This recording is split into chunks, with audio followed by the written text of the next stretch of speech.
नमस्कार. आता मिथुन हा जीवाला म्हणतो, जीवा सांग ना, आता तुझ्या आईने मला इथे हात जोडून येताना सांगितलं होतं, मिथुन भाऊजी काही करा, पण माझ्या मुलांचा संसार मार्गी लावा, माझ्या मुलांचं चांगलं झालं पाहिजे. मिथुन भाऊजी एवढं माझं ऐका. तेव्हा मिथुन बोलतो, मी त्यांना बहीण मानलं आहे, ती माझी बहीण आहे, काय सांगू मी आता जाऊन बहिणीला, मी कोणाचा संसार मार्गी लावू, तुझा नंदिनीचा की तुझा आणि काव्याचा, बोल जीवा बोल, काय करून ठेवलं आहेस हे. आम्ही तुमच्यात सगळं व्यवस्थित व्हावं म्हणून झटतोय, पण आम्हाला नेमकं कळतच नाही आहे तुला आणि काव्याला कसला त्रास होतोय. आता कळलं ते. अरे का तुम्ही दोघांनी एवढं मोठं पाऊल उचललं का. मी तर म्हणतो आता पार्थला सांग काव्याला डिवोर्स द्यायला आणि तू काव्याशी लग्न कर, सगळं नीट होईल जीवा. जीवा अशी घुसमट करून जगू नकोस जीवा, असं आयुष्य जगण्यापेक्षा तू सांगून मोकळा हो. आता जीवाला खूप वाईट वाटत असतं, जीवा जोरजोरात रडत असतो. आता मिथुन भाऊजींना तेवढ्यात लगेच मालिनीचा फोन येतो आणि मालिनीला त्यांचा आवाज वेगळा वाटतो. मालिनी म्हणते, काय झालं भाऊजी, बोला ना, तुमचा आवाज असा काय येतोय. भाऊजी तुम्हाला शपथ आहे, तुम्ही खरं नाही सांगितलं तर.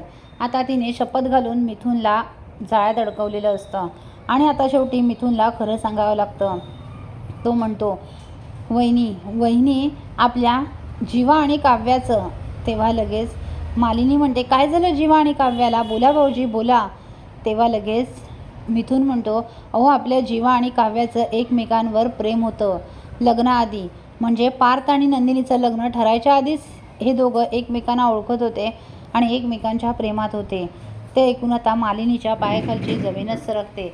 मालिनी तर चक्कर येऊन खालीच कोसळते. आता विक्रम धावत येतो. मालिनी काय झालं तुला. विक्रमला काही समजत नाही. तर इकडे आता मिथुन पण खूप रडत असतो. तेवढ्यात जीवा तिथे येतो आणि म्हणतो, काका कोणाशी फोनवर बोलत होतास, तू कोणाला सांगितलंस. तो म्हणतो, वहिनीला. जीवा म्हणतो, काय तू आईला सगळं सांगितलंस. मिथुन म्हणतो, हां, वहिनीने मला शपथ घातली त्यामुळे मला सांगावं लागलं, त्यांनी शपथमध्ये मला अडकवलं म्हणून मी सांगितलं. जीवा म्हणतो, अरे तुला का कळत नाही, तिकडे आईची काय अवस्था झाली असेल, कळतंय का तुला. मला आत्ताच्या आत्ता आईकडे गेलं पाहिजे. आता जीवा आणि मिथुन दोघेही धावत धावत घरी येतात आणि घरी येऊन बघतात तर काय, मालिनी ही चक्कर येऊन बेशुद्ध पडलेली असते.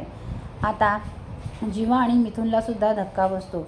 इकडे पार्थ, नंदिनी आणि काव्या जीवाला शोधत असतात, मिथुनला शोधत असतात, पण काही भेटत नाही. ते फोन लावतात तेव्हा जीवा म्हणतो, आम्ही घरी आलो आहे. लगेच हे तिघंही घरी येतात. सर्वच जण घरी येऊन बघतात तर मालिनी बेशुद्ध पडलेली असते. नंदिनी रडते, काय झालं आई उठा ना, काय झालं अचानक यांना. कुणालाच काहीच समजत नसतं. मिथुन आणि जीवाला फक्त माहीत असतं की नक्की आईला काय झालं आहे. जीवा म्हणतो, दादा आपण आईला हॉस्पिटलमध्ये घेऊन जाऊया.